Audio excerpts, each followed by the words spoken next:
like we promised. Time now to make some noise for our next guest. Katy Perry has always been larger than life, but now, thanks to technology, she's about to go 3D. Since locking lips with another girl and waking up in Vegas, Katy's last album, Teenage Dream, spawned 5 #1 US singles. Only the second person ever to do so, next to this guy. Now we can see Katy Perry, Part of Me in 3D, a behind-the-scenes concert film detailing the ups. Thank you so much for believing in my weirdness. And the downs. I was going through some depressing, dark times. But just like any world-conquering pop princess, it's all served up with plenty of coloured hair, sparkles and whipped cream. Please welcome Katy Perry.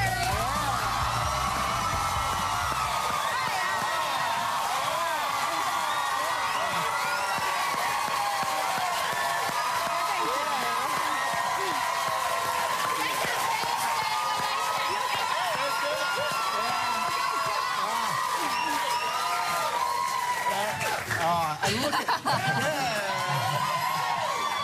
Gosh, so much power.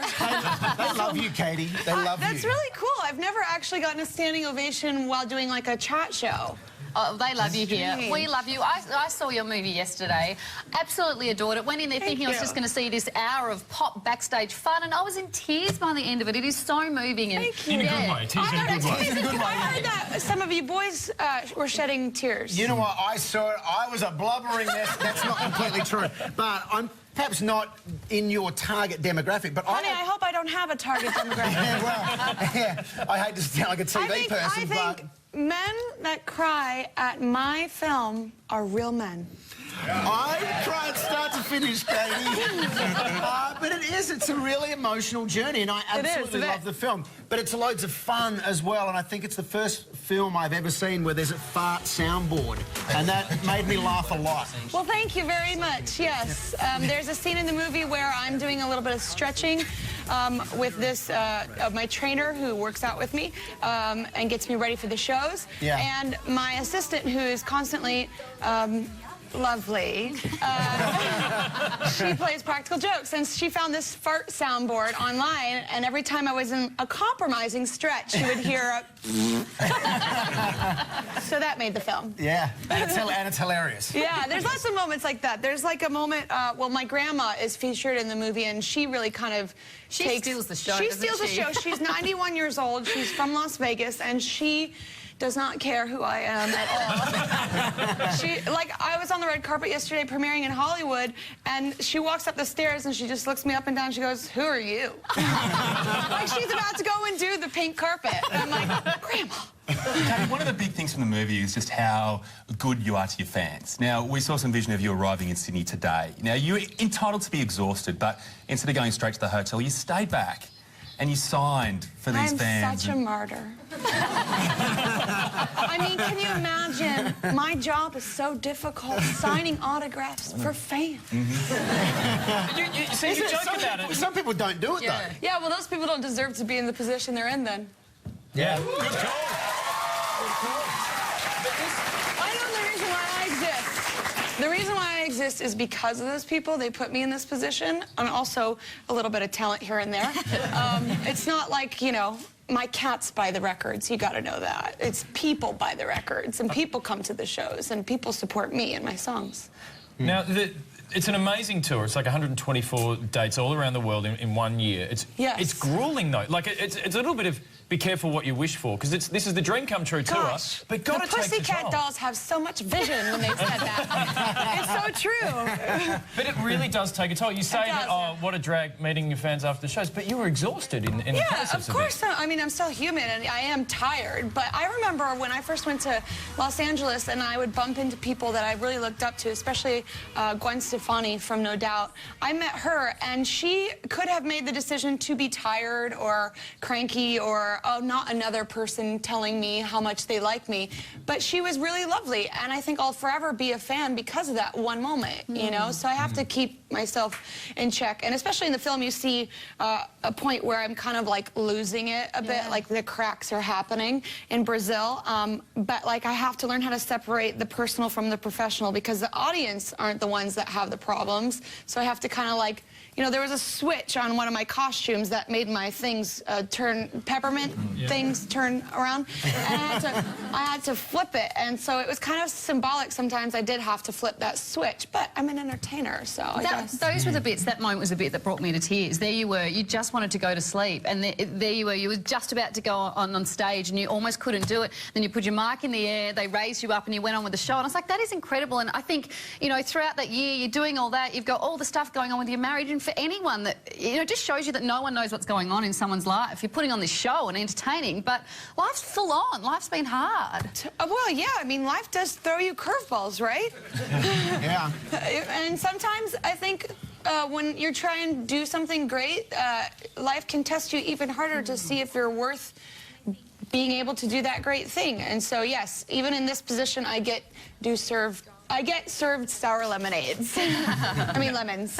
What's the saying?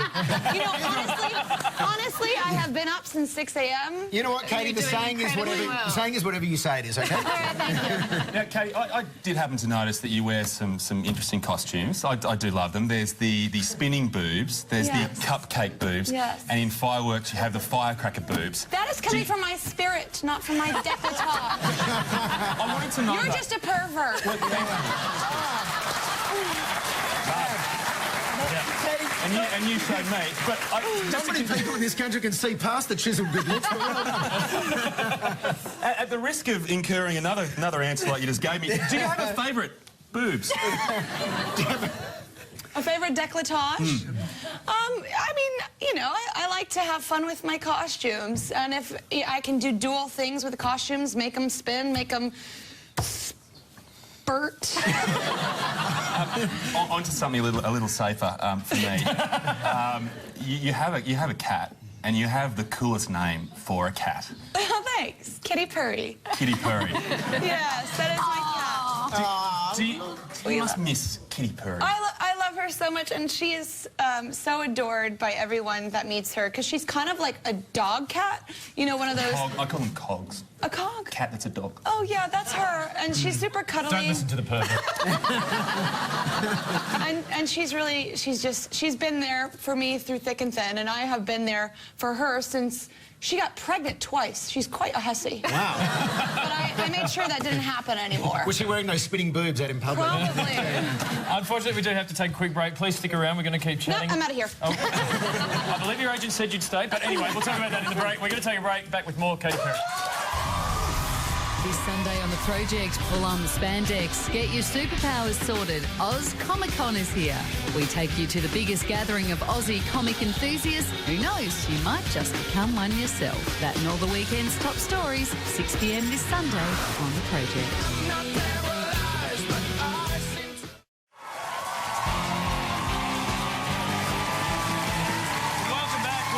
Katy Perry on the desk and Lebo. Now, this story, a lot of people, like here in Australia, like we thought, oh, you just burst onto the scene with Kissed a Girl. The single went #1 everywhere. But this movie really tells a story about the fact that it took you a long time to get there. You went through a number of record labels and did some really hard yards. Yes, they said hard yards is like paying your dues, but in Australian, right? Yes. Okay, good. We also say paying your dues. We're very dexterous. Oh. Incredible. I learn something new every day.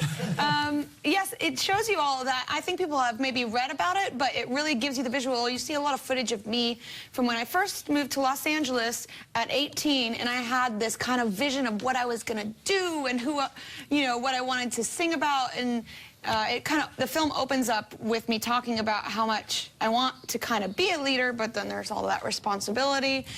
You see a lot of like exclusive footage you've never seen before, and you see me kind of like go through it a bit, even to the point where my brother is saying that I called him up, which I kind of remember this moment. I called him up, and he was 16 at the time, and I asked to borrow money from him. I'm 4 years older than him. Who's asking to borrow the money now? Yeah, well, that's true. There we go. Now, there's loads of interesting stuff in the film, there really is, but something that really fascinated me is you had a Christian upbringing and you hadn't heard any Michael Jackson music until you were 14 or 15 years old. Yeah, I didn't really hear very much pop music at all. Pop music at all, yeah. I mean, I was literally backstage while I'm getting prepped for the show and watching the television and just like so like, wow, because I never watched television growing up, and to this day, if I turn it on, I'm like in a trance. It's so strange. I'm just... Wow, you should see the internet. You'll blow your mind. The internet does blow my mind. I try and stay away from there. What was it like growing up with pastor parents? Well, I didn't really know anything different, but they were very selective. Like, I couldn't have... do you have angel eggs here? Those kind of, like, appetizers with the eggs I that like are cut in deviled half. Oh, yeah, they're called deviled eggs. Yeah, I can only eggs. call them angel eggs. See, I'm still stuck. What I found interesting in the film is that you singing, you know, about kissing girls and all that kind of thing. It's not about you rebelling against that. It's just you being you. It's not like you're making a stand against your, you know, past. No, and, you know. I mean, I just somehow was born the black sheep. And my parents have been very supportive. Of course, there's a scene in the movie where my mom comes backstage and I kind of jab fun at her because that's our relationship. We all goof off, and I say, "Hey, Mom, what's your favorite song?" I kissed a girl, and she goes, "No." And so I know, I know that like 9 songs out of 10, they like them, but that one, they'd probably prefer me not to sing. Would you say, is your mum still strict on you? My mom is not that strict. She will always speak her mind, of course. I think that's probably where I get my whole speaking the mind thing from, nice. too. Yeah. I love your sister in the film, too. She's great, yeah. You get to do it. What about when she comes out as the nerdy kid and wears the braces and everything? I just thought... My sister is kind of like a redheaded version of me, and she's lovely. She's kind of, I call her my warden because she keeps me, like, down to the ground. She has that, like, invisible leash you see in the shopping malls and stuff on the children and the parent, and, like, if the child goes astray, they go, she has that with me, and she really takes care of me on tour, and she looks after people that are coming backstage, and she's just like, when I was really young, I made a promise, you know, we kind of had that talk about, like, if I ever make it, you're coming with me, and you see her, she's with me all the time, so yeah, she's like perfect. It is great to see that you have that whole crew with you the whole time. You've stayed true to that same group of people through everything. Yeah, I mean, I love collecting good people. There's nothing better than like a great group of people or a great group of friends you can just have a laugh with. I mean, because sometimes life just gets so difficult that you just need to laugh about it. And I like to surround myself with good, positive, can-do people. Well, we would love to have you around longer, but we have to go, unfortunately. Katy Perry, Part of Me 3D, is in cinemas everywhere Monday, the 2nd of July. Would you please put your hands together for Katy Perry?